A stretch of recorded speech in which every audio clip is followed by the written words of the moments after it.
वक्रतुण्ड महाकाय सूर्यकोटि समप्रभ निर्विघ्नं कुरु मे देव सर्वकार्येषु सर्वदा।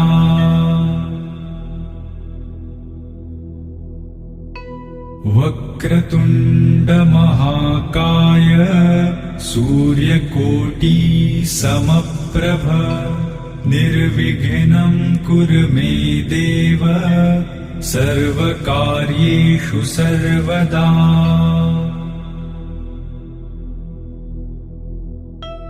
वक्रतुण्ड महाकाय सूर्यकोटि समप्रभ निर्विघ्नं कुरु मे देव सर्वकार्येषु सर्वदा।